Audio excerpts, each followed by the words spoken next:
à tous et bienvenue sur cette nouvelle vidéo. Je suis très heureuse de vous accueillir aujourd'hui pour parler, une fois n'est pas coutume, ni d'une nouvelle lune ni d'une pleine lune, mais là il va y avoir un événement donc qui va se passer le 13 février, c'est l'entrée de Mars en Verseau. Alors vous savez peut-être que Mars met 2 ans pour faire le tour du zodiaque, c'est quelque chose qui arrive tous les 2 ans, mais pourquoi cette fois c'est exceptionnel? Eh bien parce qu'elle va arriver directement en conjonction avec Pluton qui elle-même vient de rentrer dans le signe du Verseau. Mais ça, si vous suivez la chaîne, vous le savez. Donc depuis le 20 juin, Pluton s'est installé en Verseau et du coup, les énergies sont un petit peu en dents de scie comme ça.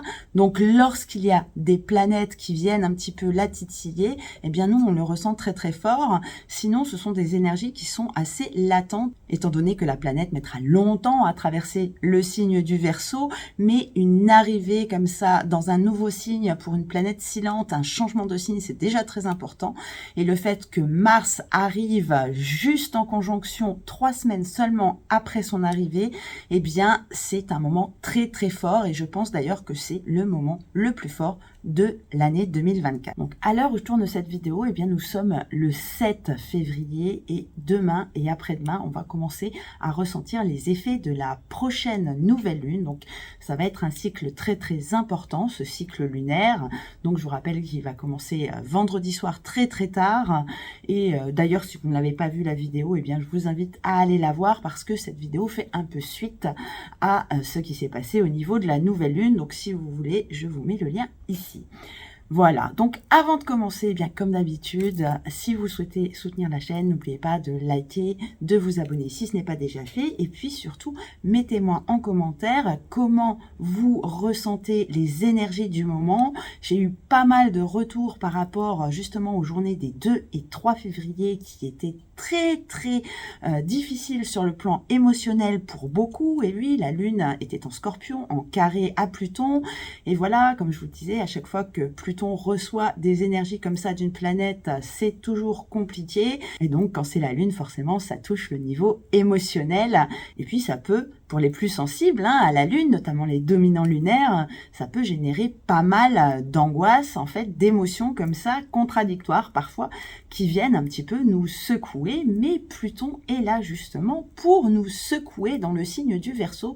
C'est un signe d'air et elle ne compte pas être stagnante, cette planète, dans le signe du Verseau, et on va voir pourquoi. Voilà, donc aujourd'hui, on va se concentrer essentiellement sur la période du 13 au 16 février. Je vous montrerai les 2 cartes parce que il y a 2 événements là qui vont arriver à 3 jours d'écart et donc qui vont concerner directement le signe du Verseau, le signe qui nous préoccupe actuellement et dont on parle partout en ce moment. Donc, pour commencer, je vous mets la carte du 13 février. Donc, vous voyez à 6h50 du matin, donc Mars arrive en Verseau et entre directement en conjonction avec Pluton. Alors, une conjonction Mars-Pluton, c'est toujours très très important. C'est les 2 planètes là qui assemblent leurs énergies. Ce sont en plus 2 planètes qui maîtrisent le signe du Scorpion. Donc le Scorpion a 2 planètes en dominance et ces 2 planètes sont là, réunies ici justement à l'aube, à l'entrée dans un nouveau signe, un signe d'air, alors que le Scorpion est un signe d'eau. Et donc, c'est un signe d'ailleurs qui est en carré avec sa position. Regardez, les 2 signes sont en carré. Ce sont des signes fixes, comme on dit, c'est-à-dire qu'ils sont au milieu des saisons. Et les signes fixes sont généralement très stables, très campés sur leur position. Comme leur nom l'indique, la fixité du signe ne les rend pas très malléables et pas très souples au compromis.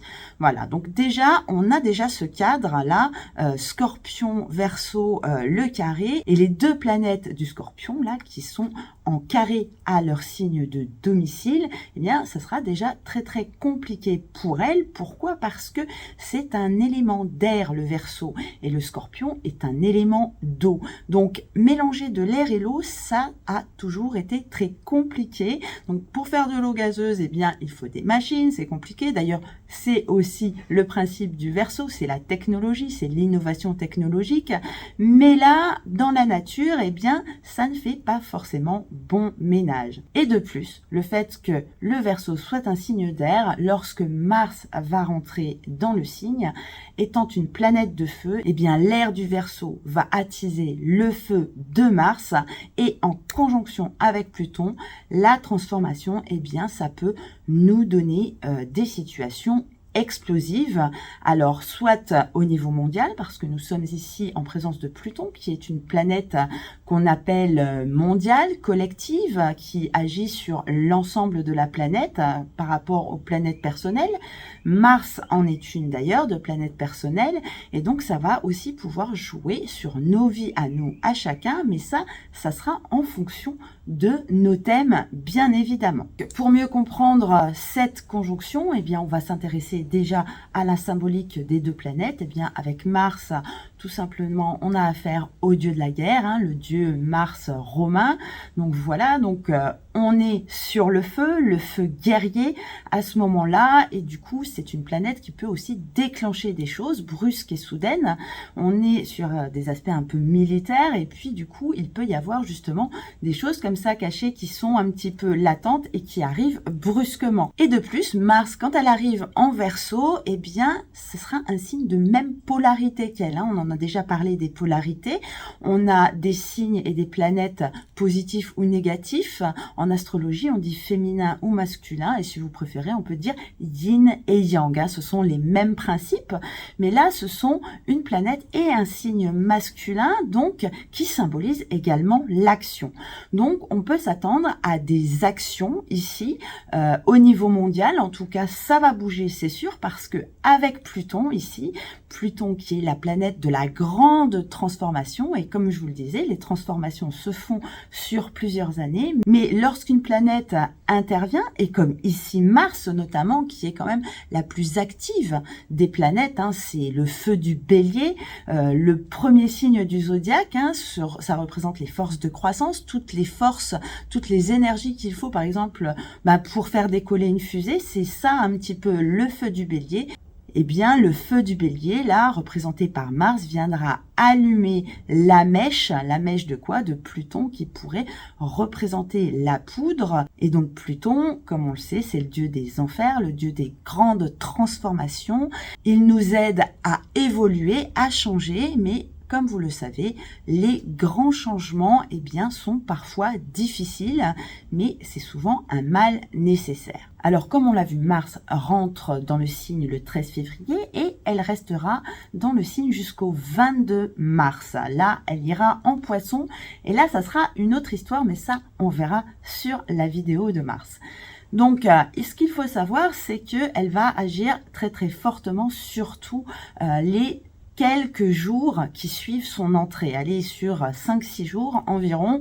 Ensuite, elle va s'éloigner, elle va aller assez vite, assez loin de Pluton, elle va s'en éloigner, mais en tout cas, et surtout les 3 premiers jours, comme on va le voir plus tard, eh bien, ça risque d'être assez déconcertant. Alors, qu'est-ce que ça peut donner cette conjonction Mars-Pluton dans le signe du Verseau? Eh bien, on sait que le Verseau, c'est un signe aussi sociétal, mais qui veut toujours contester, c'est le signe de la rébellion.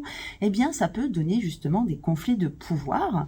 On peut, par exemple, imaginer dans certains pays, eh bien, des petites révolutions. Alors, je dis petites, pourquoi? Parce que, eh bien, vous le savez certainement, la dernière fois que Pluton est entré dans le signe du Verseau, eh bien, c'était peu avant la Révolution française. La Révolution s'est déroulée justement lorsque Pluton était en Verseau, mais ici, pas de panique parce que nous ne sommes pas du tout dans les mêmes configurations. Au moment de la Révolution, eh bien, on avait Uranus, justement, la planète du Verseau, qui était en opposition dans le signe du Lion. Et là, vous voyez, comme elle est à la fin du signe du Taureau, donc c'est un signe de terre, donc de stabilité déjà, et puis ensuite, les deux planètes ne seront même pas en carré pendant tout son passage dans le signe du Verseau. Donc ne vous inquiétez pas, on n'en sera pas comme en 1789 et les années suivantes, mais par contre ça peut quand même provoquer de grands changements au niveau de notre société, et bien sûr à partir de ce moment-là et toute la semaine, d'ailleurs ça a déjà commencé,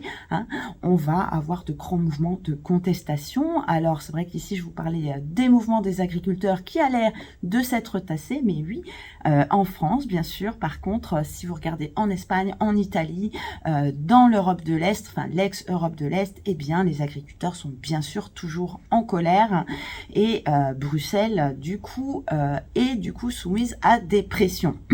Voilà, donc, qu'est-ce que ça va donner la semaine prochaine ?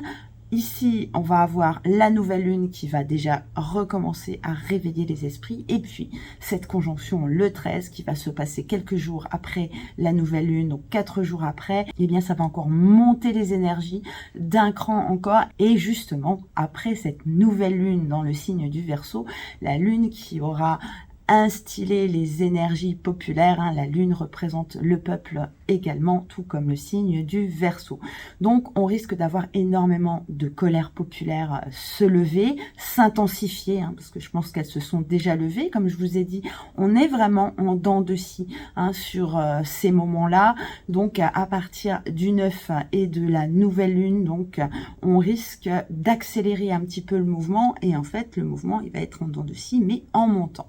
Et je pense que après le 16, au moins après le 18-19, eh bien, ça va être de nouveau en dents de scie, mais en redescendant, voilà. Donc, ça sera vraiment le maximum de toutes ces énergies. On sera sur la semaine, donc, du 13 février. Voilà. Par contre, sur le plan positif, eh bien, cette conjonction peut représenter une chance de réelle évolution au niveau personnel et pour tout à chacun. Pourquoi ? Parce que après avoir tout détruit, eh bien, c'est là qu'on peut se reconstruire.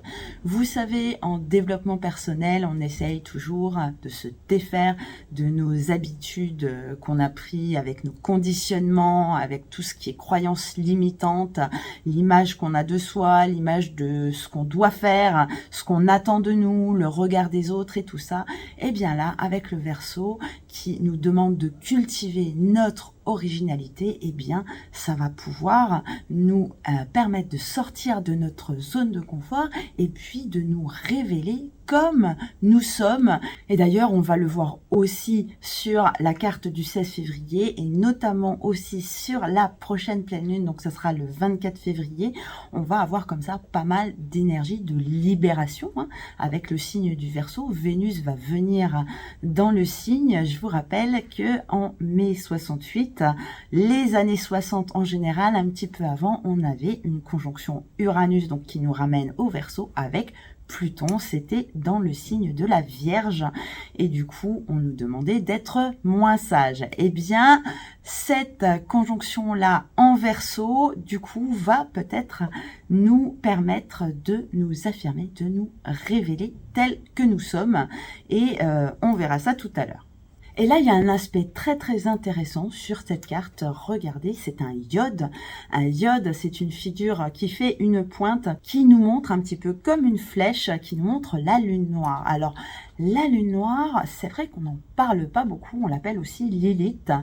Qu'est-ce qu'elle représente cette Lilith ? Eh bien, ce sont toutes les choses cachées qu'on a au fond de nous, qu'on n'ose pas dire, qui ne sont parfois pas moralement acceptables, donc soit nous les cachons à nous, hein, c'est notre part sombre, notre part d'ombre en fait, ou si on les a conscientisés, eh bien souvent on n'ose pas les montrer sur la place publique. Ça peut aussi représenter nos souffrances, les souffrances émotionnelles, les agressivités là aussi qu'on a reçues avec Mars et Pluton, qui est un aspect quand même très difficile, donc qui nous renvoie à cette lune noire, eh bien, les choses qu'on n'a jamais dites, qu'on n'a jamais osé dire. Et là, ça peut être une ouverture de la parole. On va pouvoir peut-être avoir des révélations, voir les choses un petit peu de manière plus claire, et puis aller creuser, hein, comme le demande Pluton, creuser dans notre partie sombre, pour pouvoir révéler et puis ça fait tout ça une libération émotionnelle parce qu'il ne faut pas oublier que comme je vous l'ai dit tout à l'heure, Mars est la planète du Bélier et en Bélier, qu'est-ce qu'on a justement ? Eh bien en premier lieu, on a la Lune à ce moment-là, donc la Lune qui nous parle de nos émotions, donc c'est vraiment un moment où on va être submergé, je pense, par nos émotions. Et puis, on a ici cette conjonction-là, presque parfaite, elle sera bientôt parfaite le 19 février, entre Chiron et le nœud nord. Alors Chiron, c'est nos blessures physiques ou nos blessures émotionnelles.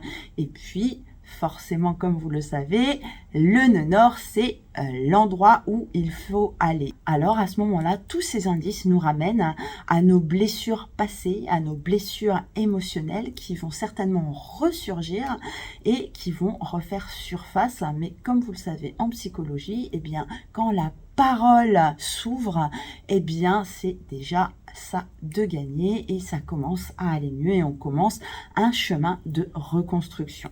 D'autant plus qu'on a à cette conjonction-là un aspect de demi-carré avec ici une autre conjonction, donc de un point fictif qui est le nœud nord et puis l'astéroïde Chiron qui nous parle effectivement de maladies, de santé, mais aussi de blessures émotionnelles.